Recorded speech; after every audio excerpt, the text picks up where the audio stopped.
fulfillment of desire is important. Sometimes I think people are not clear on this. It's easy to be confused about this.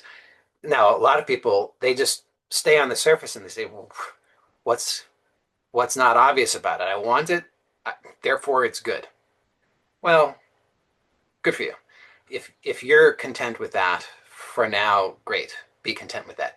But some people, they scratch a little beneath the surface and then they start to question, well, what is the value in desire? And well, particularly in fulfilling desire.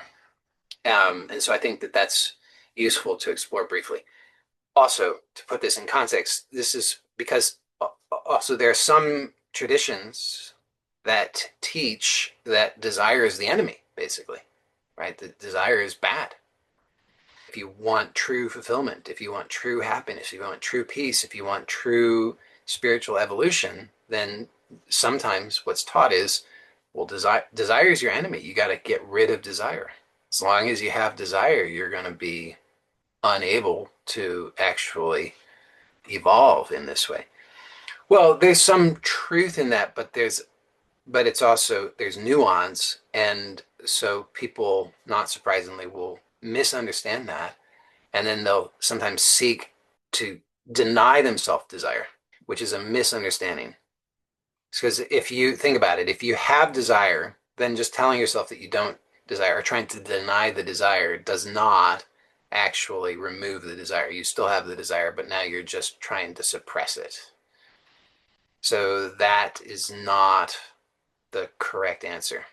If it was, everybody in living in an ashram would be level 27 enlightened already. But they're not. They're not. And it's because that approach doesn't work. Just trying to deny or suppress desire doesn't work. So having desire is unpleasant, let's say. Okay. Because as long as you have desire, then there's or at least if you have desire, attachment to desire. That's a better attachment to outcomes. Then that's unpleasant. It's like having this itch that you can never quite sufficiently scratch. So what's really wanted then, the meta desire, as it were, is to relieve that, to satisfy it, so that there can be an experience, we'll say experience for lack of a better word, of what it is that is here that's already complete and full unconditionally. It's like I'll use the itch analogy again, but in a slightly different context. So imagine you're on vacation in the most beautiful place that you can imagine. Everything is so perfect, weather's perfect, everything is perfect. The only problem is you've got this terrible itch. So, you're there trying to enjoy the perfect sunset, perfect beach, perfect everything. And you're like, oh, but the itch. You can't enjoy it because of the itch. So the underlying reality, your true nature is already completely bliss. It's already perfect, already whole, already complete. But this itch of desire, it's like, I'd really like to enjoy this, but I've got this itch. So on that front, I would say those claims are correct, that desire is problematic, can be problematic. It's not inherently problematic, but it can be problematic. But the interpretations of that often go in very unhelpful directions, as I've tried to point out. So, because many times people want to suppress, thinking that that's going to be the solution. They say, well, if it's bad, I'll just suppress it. That will be the answer. It doesn't work. Like I said, if it did work, well, I'd definitely be level 27 enlightened if it worked, because I've done a lot of that. Done a lot of suppression.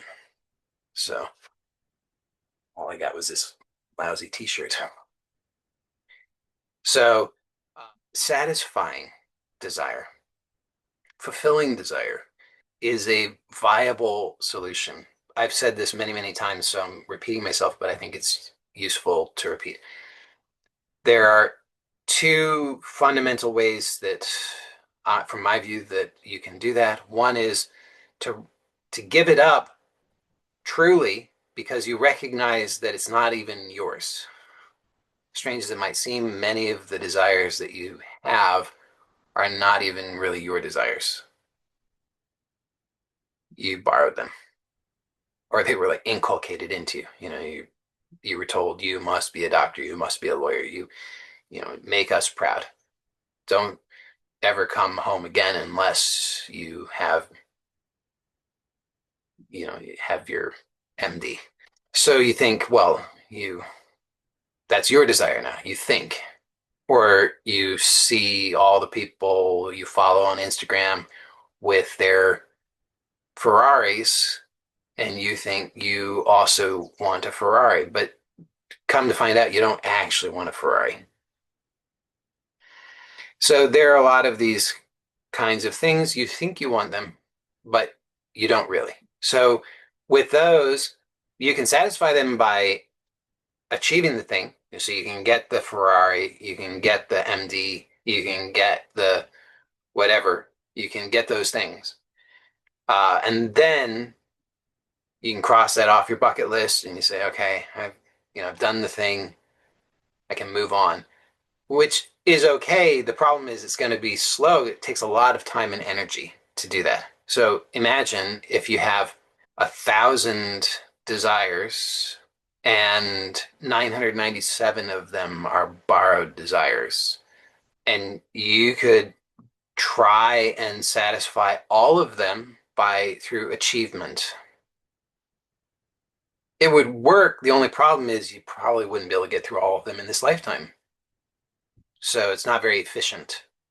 And you don't really stand to benefit, particularly through any of those, the fulfillment of any of the achievement of any of those desires that are not yours, other than just to be able to be done with it. It's like finally the itch is gone, but it's not efficient. So I really recommend getting clear on what desires are really yours. If it's something that, I mean, a lot of the time, all it takes is just asking yourself that question: is this really mine? I mean, really, honestly, is this what I'm here for? If it's not going to make your heart sing, it ain't yours. Let it go. So that would be the much more efficient way to approach it, is just to really ask yourself, is this really mine? And if it's not yours, let it go. And you might say, well, how do I let it go? I'm going to punt on that and say I've covered that in other videos, but that would be my recommendation, is to let go. And that might take practice. It may or may not be the kind of thing that you can just one and done, let it go. You might have to repeatedly let it go because it might come up. There might be a lot of things attached there, status, guilt, all kinds of, you might think that the only way to have love is to have those, to achieve those things and so forth. So there might be a lot entangled in that. So you have to keep letting go so that you can actually, I am going to get I'm going to cover this in more detail in just a moment if I stay on point. So I'll leave it at that for now. And then the other small fraction of the desires that you have are what I would consider to be your true desires. And those are connected to things that you actually want to learn. So there are lessons that you want to learn, and those desires are there as a vehicle for you to learn those things that you want to learn.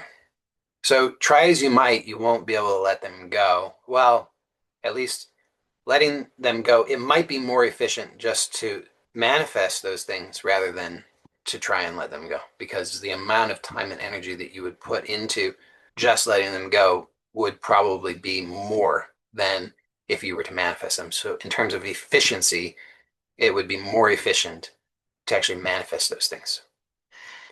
Because you try and let it go, and you try and let it go, and you try and let it go, and you try and let it go, and you try and let it go, and still there it is. It's like you have this dream of being a concert musician, and you know, I'll just let it go. And you let it go, but then it comes back. That's weird. Okay, let it go. Say, wow, here it is again.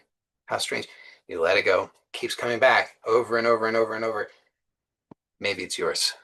So you could just keep letting it go, and maybe that would work in the long run, but it might be more efficient for you actually just to manifest it. So that's the second possibility, is to manifest it.